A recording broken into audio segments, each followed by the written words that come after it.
આપ સૌ જાણો છો કે આગામી 15 દિવસની અંદર સ્થાનિક સ્વરાજ્યની ચૂંટણીઓ જાહેર થવાની છે અને અમારી પણ લગભગ સ્ક્રીનિંગ કમિટીની 3 દિવસની મીટિંગ પૂર્ણ થઈ છે, જેમાં અમે કેટલાક નામો છે એ તારવ્યા છે અને એ નામો માનનીય અરવિંદ કેજરીવાલજી ભગવત માનજી પણ 4 દિવસના ગુજરાતના પ્રવાસે પધારી રહ્યા છે. આગામી 24 તારીખે સાંજે રાજકોટ માનનીય અરવિંદ કેજરીવાલજી ભગવત માનજી આવી જવાના છે.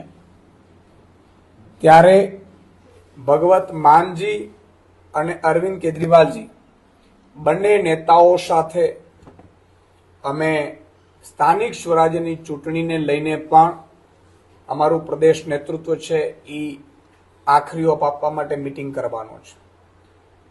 સ્વાભાવિકપણે માનનીય અરવિંદ કેજરીવાલજી અને ભગવત માનજી 4 દિવસના પ્રવાસે આવે છે. એમાં સૌથી મોટી 2 સભાઓ સૌરાષ્ટ્રમાં અને 1 સભા એ આદિવાસી ક્ષેત્રમાં કરવા જઈ રહ્યા છે.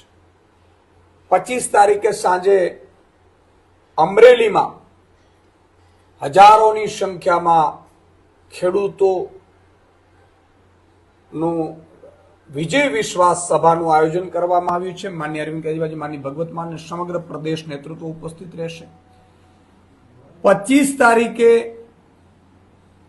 અમરેલી બાદ 26 તારીખે જામનગરના લાલપુરમાં માનનીય અરવિંદ કેજરીવાલજી ભગવત માનજીની ઉપસ્થિતિમાં વિજય વિશ્વાસ સંમેલન એ ખેડૂતો માટે ખેડૂતોના પ્રશ્નોને લઈને રાખવામાં આવી છે, મોટી સભા.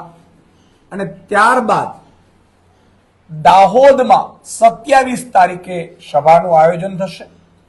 તો એક આ પત્રકાર પરિષદ 2 મુદ્દાઓ પર છે. એક તો માનનીય અરવિંદ કેજરીવાલજી ભગવત માનજી 4 દિવસના પ્રવાસમાં ગુજરાતે આવી રહ્યા છે, જેમાં દાહોદમાં પણ લગભગ 50,000થી વધુની રેલી માનનીય અરવિંદ કેજરીવાલજી ભગવત માનજી અને અમારું પ્રદેશ નેતૃત્વ સંબોધન